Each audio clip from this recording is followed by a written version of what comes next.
Bienvenue sur Idéos, le guide des voyageurs curieux qui aiment bien s'informer pour mieux voyager. Je vous propose aujourd'hui une petite bulle d'informations concernant les aéroports en Croatie et la réflexion qu'il y a à mener quand vous réfléchissez à un séjour en Croatie sur la pertinence ou pas de choisir deux aéroports différents, un pour l'aller et un pour le retour, ce qui vous permettrait peut-être d'optimiser votre séjour. Ce n'est pas la logique la plus naturelle, puisqu'en général, on choisit un aéroport aller-retour. Et en réalité, on ne se pose pas spécialement de questions. On va lancer déjà l'aéroport de départ. Alors, souvent, il n'y a qu'une destination desservie en Croatie, donc ça règle la question. Mais si tant est que vous ayez la possibilité de partir d'une destination qui dessert plusieurs aéroports, c'est très important de réfléchir à son projet de façon un peu plus approfondie et donc de réfléchir à l'optimisation grâce au choix des aéroports.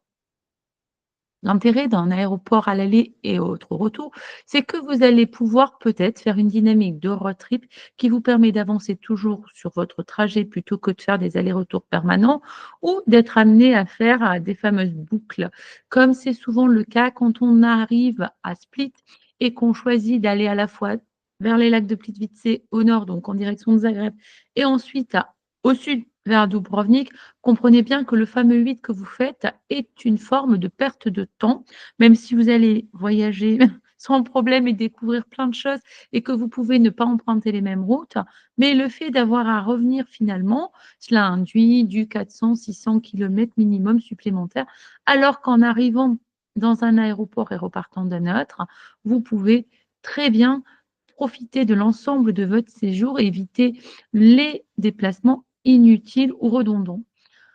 L'une des grandes diagonales, en fait, qui est toujours retenue par les voyageurs quand on a conscience de cet intérêt de choisir 2 aéroports, c'est celle qui va de Zagreb à Dubrovnik ou inversement.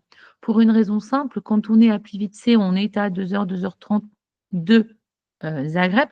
On a donc la possibilité d'intégrer aussi la capitale qui propose des tarifs souvent très, très compétitif et cela toute l'année.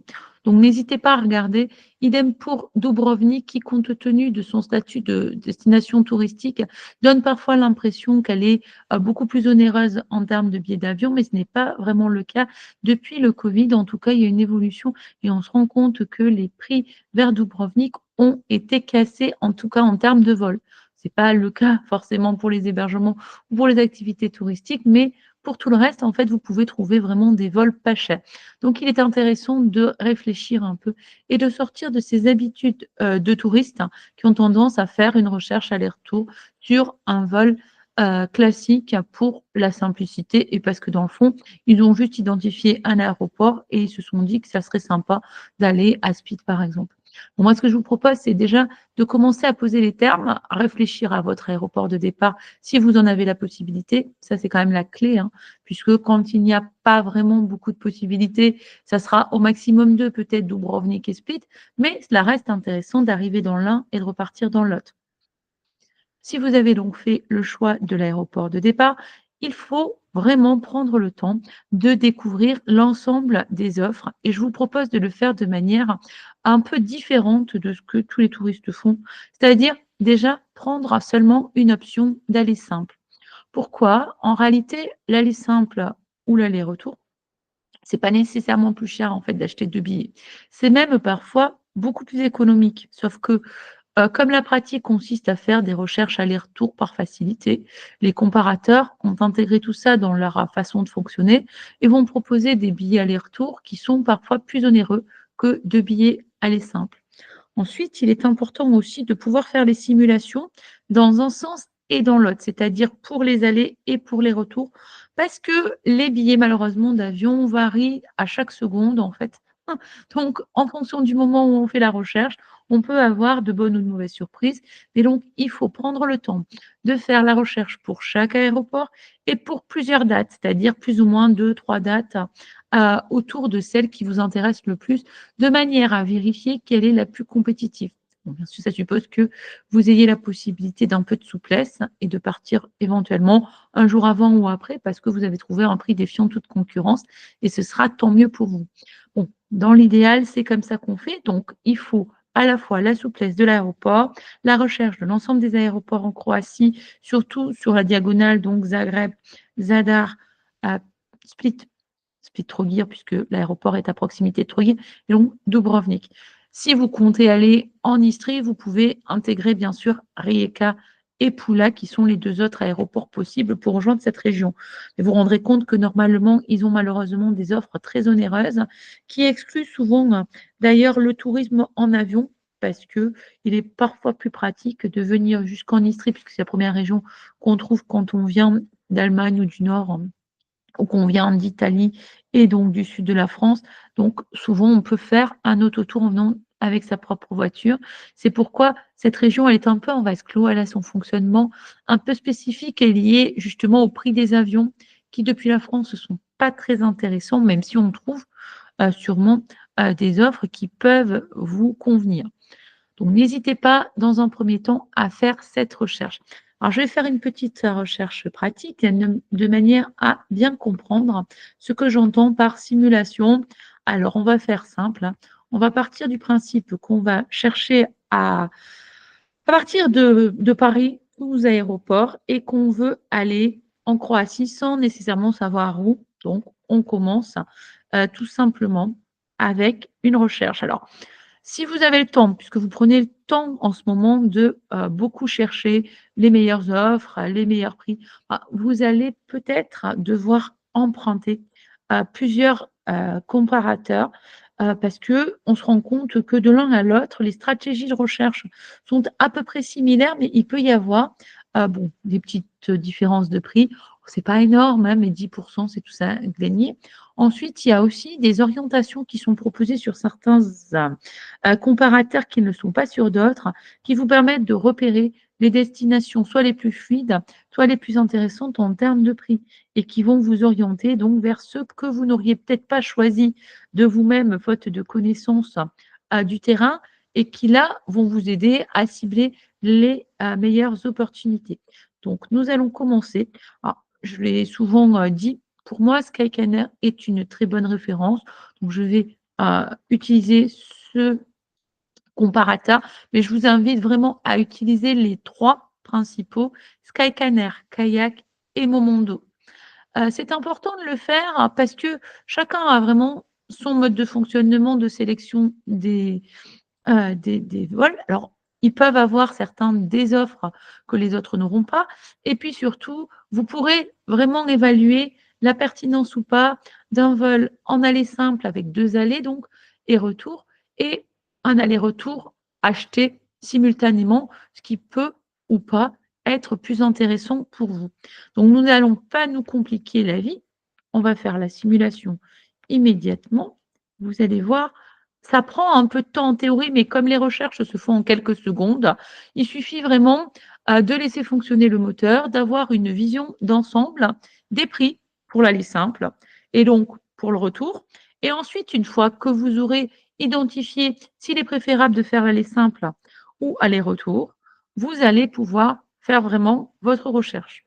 Donc à ce moment-là, vous devriez avoir de bonnes surprises en général, parce que quand on a fait cet effort, on a déjà éviter de fermer son projet à quelque chose qui serait peut-être plus basique, hein, ou qui compliquera la vie ensuite. Et ensuite, vous allez vous rendre compte aussi que l'intérêt, c'est de pouvoir vraiment essayer de trouver les bonnes offres comme je vous l'ai indiqué. Donc voilà un peu à quoi ça ressemble. Alors là, ici, on va rechercher, on va prendre n'importe quelle période, bon, plutôt juillet, voilà, juillet. Donc bon, sans surprise, on se doute bien que le mois de juillet va être très demandé, qu'il y a des dates particulièrement importantes. Toutes celles en fait en rouge sont d'ailleurs très prisées, mais sont aussi très onéreuses puisque comme elles sont demandées pour des raisons diverses, hein, alors ça peut être par praticité et aussi parce que faut savoir que l'essentiel des touristes ne viennent pas de France, hein. On est 10e ou 11e, je pense, en nombre de touristes en Croatie les Français. En réalité, ils viennent beaucoup d'Allemagne, d'Italie, d'Europe centrale et orientale, où il y a des habitudes de voyage qui sont finalement sur une période beaucoup plus limitée, avec donc des vols qui sont orientés depuis ces destinations-là, ce qui explique aussi pourquoi ils sont souvent très, très prisés. Les Français, ben, ils ont quand même la possibilité aussi de venir avec leur voiture. C'est des choix qui sont assez fréquents. Les Belges également, hein, depuis, le nord, donc l'Allemagne, traverser l'Allemagne de l'Autriche, jusqu'au nord de la Croatie, ça reste très fréquent. Donc, en fonction du type de voyageur, il va y avoir des destinations qui sont plus ou moins à rechercher. Donc là, on va prendre, par exemple, le 16, qui correspond justement à cette période où commence la très haute saison et elle s'arrête vers le 15 août parce que justement, l'essentiel de ces voyageurs n'ont que ce mois-là de vacances. Donc, ils ont tout concentré et cela explique aussi pourquoi on appelle ça la très haute saison, mais c'est le cas partout en en Europe. Sauf qu'en Croatie, il y a une différence quand même assez importante, que cette très haute saison, elle peut être impactée jusqu'à 30, ce qui n'est pas négligeable. Donc voilà un peu. Nous prenons, le 16, comme jour d'arrivée et donc un retour le 30, qui est un jour visiblement rouge également. Donc on fait la simulation et on va obtenir probablement des prix qui sont plus ou moins intéressants. Donc là, c'est qu'un aller simple, et là, on a fait un aller-retour, pardon, et en fait, c'est ce que vous auriez fait si vous avez envie d'aller en Croatie, que vous avez entendu parler de Zagreb ou de Split ou de Dubrovnik. Donc aller-retour, on est à environ 132 €. Là justement, ce que je vous propose de faire, c'est de ne pas faire d'aller-retour, mais un aller simple. Déjà pour voir dans la dynamique quel est le coût et ensuite donc vérifier pour tous les aéroports. Alors en soi, ça ne va pas être nécessairement plus pertinent, puisque si on a 136 € aller-retour et qu'on obtient un 100 € aller, vous me direz que vous ne voyez pas pourquoi vous feriez cette recherche. Bah si, en fait, parce que faire un aller-retour depuis Zagreb en allant jusqu'à Dubrovnik, c'est beaucoup de routes. C'est aussi des frais que vous aurez d'une manière ou d'une autre en autoroute, en carburant, donc éventuellement même en devant louer des voitures de A à Z, en fait. Donc l'intérêt, c'est vraiment de fonctionner comme ça. Là, vous avez fait donc la recherche, pour Zagreb, un jour qui est supposé très rouge. Vous allez la rechercher pour la veille, donc il n'est pas nécessairement mieux, hein, parce que ça va pas changer en termes de prix. Vous aurez pas forcément des offres bien moins chères, mais vous comprenez la démarche. Là, bah, déjà, c'est beaucoup mieux, hein. On est à 53 €, donc il est important de vraiment faire cela pour toutes les dates. Alors là, je le fais manuellement, mais bon, vous comprenez la logique, hein. Là, on est à 53, c'est déjà très bien parce que vous vous rendrez compte que a priori, vous devriez trouver beaucoup mieux. C'est bien pour ça que c'était rouge parce que 98 finalement, ça reste un tarif onéreux à l'échelle de ce qu'on peut trouver, 55, 60. Donc voilà un peu la réflexion à avoir. Donc maintenant qu'on a fait cela, pour, Zagreb, on fait la même chose pour les divers aéroports. Alors ensuite, il faut bien prendre, mais ça, vous le savez déjà, en compte les paramètres du temps de trajet. Là, on est à 2 heures, c'est pour ça que je recommande beaucoup Zagreb parce que c'est l'aéroport qui va proposer souvent, les temps de trajet, les plus courts et c'est quand même pratique, hein. Alors là, on est César, donc ce n'est pas pertinent. Quand on voit déjà que, la durée du trajet et que le prix est élevé, c'est même pas la peine d'insister. C'est pour ça que ça peut aller très vite. Là, on fait le 16, mais c'est pareil, on va pas du tout avoir intérêt à arriver à Zadar parce que, au-delà du fait que c'est beaucoup plus cher, c'est que la durée, du vol est quand même aussi plus longue, 4h25 alors qu'on peut arriver en 2 heures.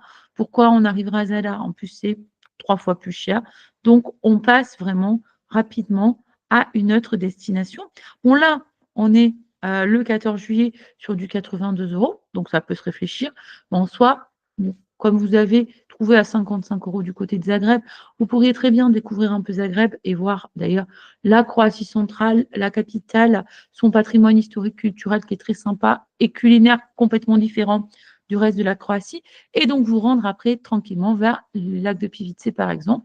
Donc Zadar ne s'impose pas spécifiquement comme une destination pertinente et une fois qu'on a fait ce genre, de démarche, on fait la même chose, pour, tout, les vols.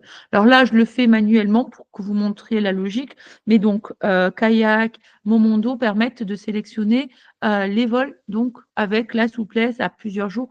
D'ailleurs, Skyscanner aussi, mais je préfère vous montrer finalement comment ça se passe pour la recherche pratique. Parce que même quand on le fait, ça semble fastidieux, mais ça va très vite, hein. Ça fait que quelques, minutes qu'on a essayé et vous avez déjà une première vision, de ce que sont et les trajets et les prix. Donc là, vous voyez que, Split, ça sera très compétitif, hein. On est à moins de 50 € pour l'aller simple. Pareil, on est à 2 heures, hein. Donc là, on est encore moins cher, 39 €. Tout ça, c'est très, très bon. Donc une fois que vous avez fait toutes ces démarches, vous concluez par Dubrovnik. Normalement, on va quand même faire la simulation pour Pula de manière à bien vérifier que vous allez avoir, bah, a priori des prix beaucoup plus chers, hein. Donc ça ne sera pas pertinent. Là, ici, Dubrovnik, donc le 17 juillet, n'est pas très pertinent. Le 17, 16 non plus. Donc on continue très rapidement parce que en général, on voit les orientations des prix, donc on sait quand ça va être bien ou pas, hein. Alors après, là, on revient dans des tarifs qui restent intéressants parce que selon comment vous allez organiser votre séjour et comme c'est aussi le retour qui va compter, bah, si vous obtenez un prix de retour ou d'aller plus intéressant, bah, vous allez fonctionner de cette manière-là. Donc une fois qu'on a fait toutes ces simulations, bah, il suffit donc, voilà, de faire la même chose en inversant, c'est-à-dire le retour, donc pour voir ce qui est le plus pertinent. Donc on change la date. Alors on avait dit qu'on revenait, par exemple le 31. Voilà, le 31 et on fait un peu la même recherche. À ce moment-là, vous vous rendez compte que vous aviez un premier aller-retour, par exemple, hein, qui était autour de 120-130 €. Bah là, si on ajoute l'aller simple qu'on avait trouvé autour de 50 € ou même 39 et l'aller simple retour à 54, on est quand même gagnant. Alors que le premier aller-retour était finalement plus onéreux parce que, bah, les compagnies ne font pas de l'IP management pour rien, hein. C'est-à-dire qu'elles ne font pas varier les prix uniquement à cause des taux de remplissage. Elles le font aussi en fonction des habitudes des voyageurs qui ont tous, bah, finalement, leur propre logique, hein, et c'est normal. Puis la logique majoritaire l'emporte, c'est celle qui rapporte le plus aux compagnies. Parce que si tout le monde fait un peu la même chose, ils se disent que personne ne va se poser la question de comment avoir un prix nécessairement moins cher. On va simplement partir d'un aller-retour parce qu'on a identifié un aéroport et souvent, bon, on a entendu parler toujours des mêmes, hein, Split ou Dubrovnik parce que ce sont des villes très touristiques. On n'a pas vraiment l'idée de faire cette démarche que je vous indique et pourtant elle est très utile et c'est à quoi je vais m'employer cette saison, de vous montrer dans quelle mesure c'est pertinent. Donc là, on est à 54 €. Là, bon, ça reste toujours très raisonnable, hein, mais ce n'est pas nécessairement moins cher. Donc vous faites les simulations, pour le 1er août éventuellement, toujours en restant à avec la marge. Alors là, pareil, du moment que vous allez trouver quelque chose, qui vous convient, vous allez pouvoir identifier vous-même, le prix que cela vous coûtera en aller-retour. Donc là, c'est un retour depuis, Dubrovnik, sachant que vous êtes peut-être arrivé à Split, où vous aviez trouvé un vol à 39 €. Bon, bah, ça reste tout à fait intéressant. Vous êtes peut-être aussi arrivé du côté de Zagreb parce que ça vous semblait sympa d'intégrer cette ville. Donc dans tous les cas, une fois que vous avez fait toutes les simulations, voilà, du coup, nous ça quoi? Ça a pris même pas 10 minutes. Alors évidemment, c'est les, prix à l'instant T. Rien ne dit que vous trouverez les mêmes, demain, ni même dans la journée. Donc il est important de faire ces recherches.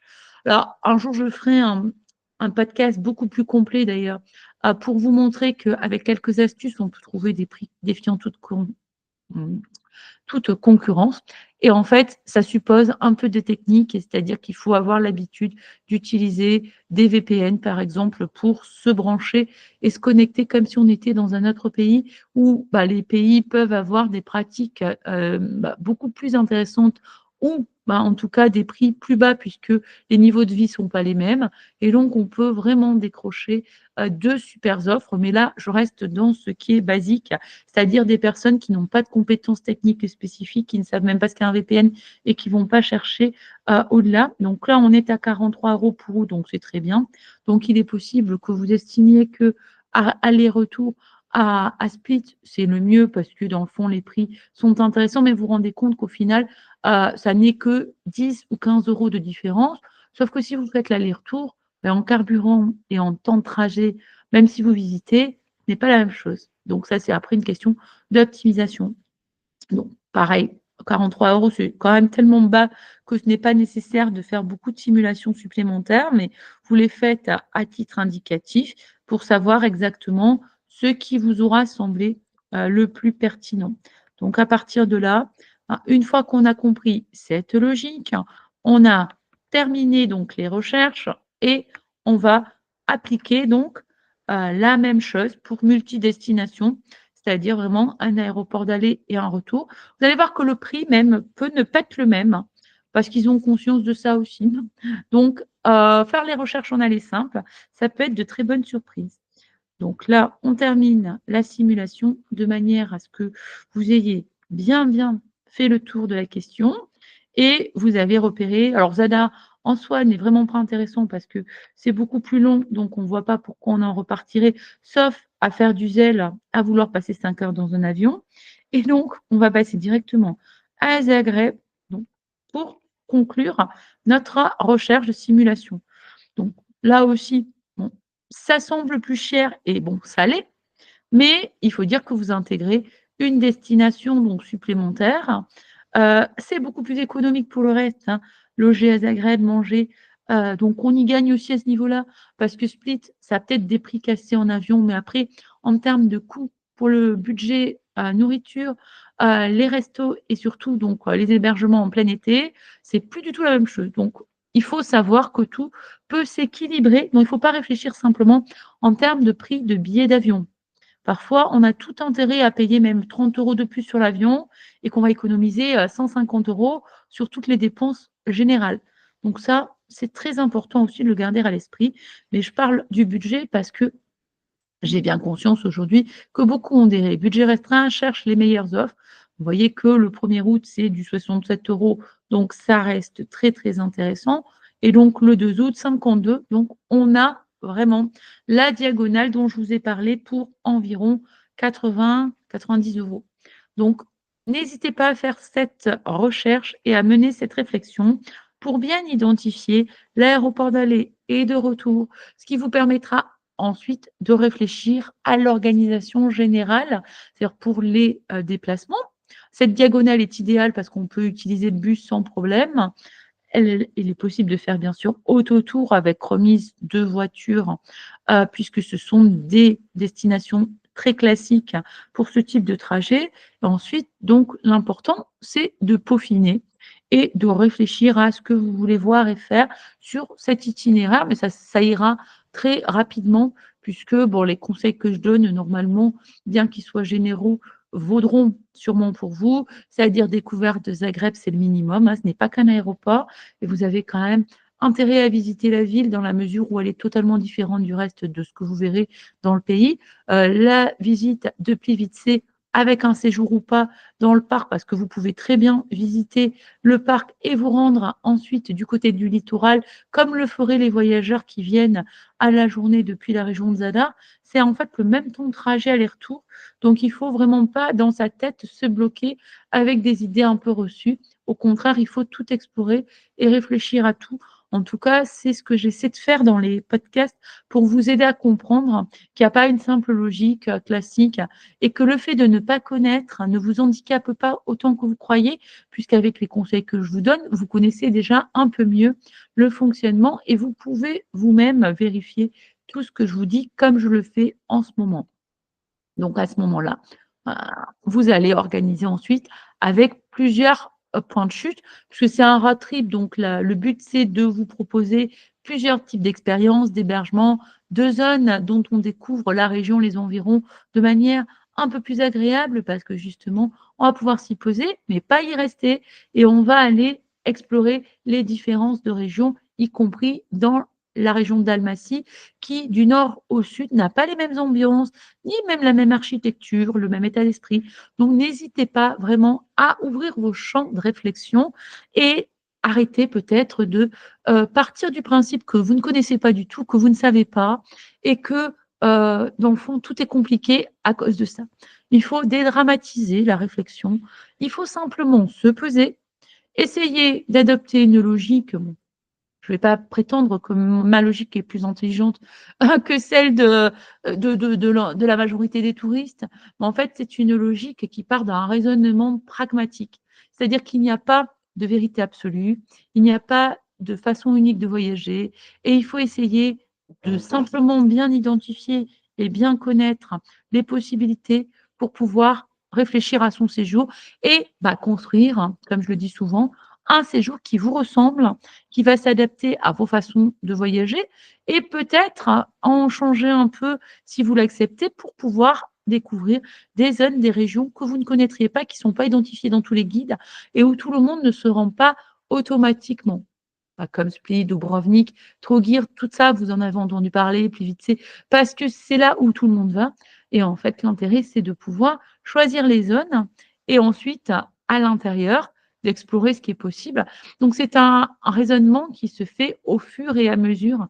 L'important, c'est de poser la base, c'est-à-dire où vais-je arriver, d'où est-ce que je repars, et à partir de là, bah, construire le séjour qui nous semble le plus cohérent par rapport à nos habitudes. J'espère que ce podcast vous aura été utile. J'en ferai de nombreux a priori parce que c'est quelque chose qui me semble très évident au fur et à mesure que je donne les conseils personnalisés sur les salons. Je montre un peu cette stratégie-là pour aider les voyageurs qui sont un peu perdus. Et en réalité, vous allez voir que vous allez y gagner à tout niveau.